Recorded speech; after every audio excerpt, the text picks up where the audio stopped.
নমস্কার বন্ধুরা, আমি মিতা। আমার রান্নাঘরে আপনাদের সবাইকে স্বাগত। আজকে আপনাদের সঙ্গে শেয়ার করব পাপড়ি চাটের রেসিপি বা পাপড়ি চাট। এই সামান্য কিছু উপকরণ দিয়ে পাপড়ি চাটটা বানাবো। আমি এখানে 2 কাপ ঘরে থাকা সাধারণ যে কাপে হয় সেই কাপ 2 কাপ নিয়েছি ময়দাটাকে আমি একটু চালনিতে চেলে নেব। তারপরে অল্প পরিমাণে কালো জিরে দিয়ে দেব। তারপরে সামান্য পরিমাণে একটু নুন আর চিনি দিয়ে দেব। দিয়ে আমি এটা একটু তেল দিয়ে মিশিয়ে নেব, ময়াম দিয়ে নেব ভালো করে। তেল দিয়ে ভালো করে ময়াম দিয়ে মেখে নেব। এই যে তেল দিয়ে ভালো করে এটাকে মাখবো। আর ময়ামটা দেব এইভাবে, এই যে মুঠো মারবো, তারপরে মুঠোটা দেখবো থেকে একটা আসছে, তখন আমি এইভাবে বুঝতে পারবো যে ময়াম দেওয়া হয়ে গিয়েছে। তারপর আস্তে আস্তে আমি এটাকে ভালো করে মেখে নেব। তারপর আমি 3টে গলা পাকাবো। 3টে গলা পাকিয়ে আমি সেটাকে বেলে নেব, গোল করে গোলাকার দিয়ে বড় বড় করে আমি বেলে নেব। এই দেখুন বেলা হয়ে গিয়েছে। ছোট্ট একটা গ্লাস দিয়ে আমি এরকম গোল গোল করে কেটে নেব।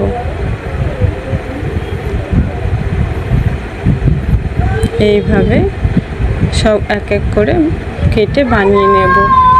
দেখুন কত সুন্দর হয়েছে। আর এই যে গ্যাস জেলে কড়াই বসিয়ে তেল ঢেলে দিলাম, দিয়ে তেলটা গরম হয়ে যাওয়ার পরে আমি এক এক করে সব পাপড়িগুলো ছেড়ে দেবো তেলের মধ্যে। আর এইগুলো দেখুন আস্তে আস্তে কত সুন্দরভাবে ভেজে যাচ্ছে। কিছুগুলো ফুলছে। এই দেখুন, আমার ভিডিও যদি আপনাদের কারোর ভালো লেগে থাকে একটি লাইক ও শেয়ার আর সাবস্ক্রাইব করে দেবেন। ঘরে থাকা কিছু উপকরণ দিয়েই আমি পাপড়ি চাটটা বানাবো।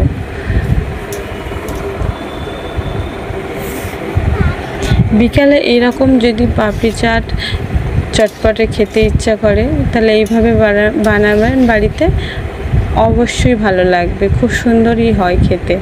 এই দেখুন আমার সব হয়ে গিয়েছে। হয়ে যাওয়ার পর আমি এক একটা করে তুলে নিয়েছি প্লেটের মধ্যে।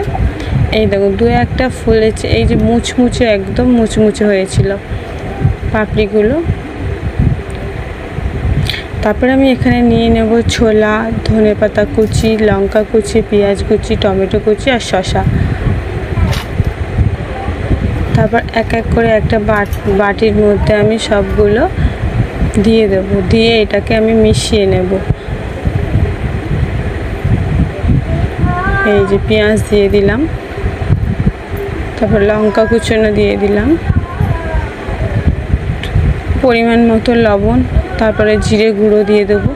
একটু হলো আমি এখানে গরম মশলার হালকা ভাজা মশলা আর কি, সেটা আমি দিয়ে দিয়েছি এখানে। তারপর প্লেটটা সাজিয়ে নেব, এক এক করে পাপড়িগুলো সব দিয়ে দেব। এই যে দেওয়া হয়ে গিয়েছে। তারপর আমি এই যে চানা বানানো যে মশলা মাখিয়েছিলাম চানাটা, সেটা আমি ওর উপরে দিয়ে দেব।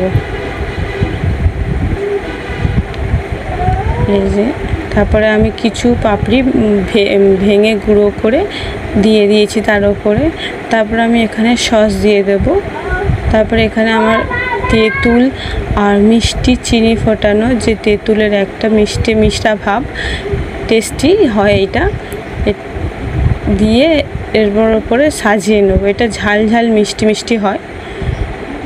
তারপরে আমি একটু ঝাল খেতে চেয়েছিলাম বলে, তাই জন্য আমি একটু শুকনো লঙ্কা ভেজে গুঁড়ো করে নিয়ে সেটা দিয়ে দিয়েছি। তারপরে আমি এখানে ধনেপাতা দিয়ে দিয়েছি। দেখুন তো কত সুন্দর লাগছে। এই ছিল আমার ভিডিও।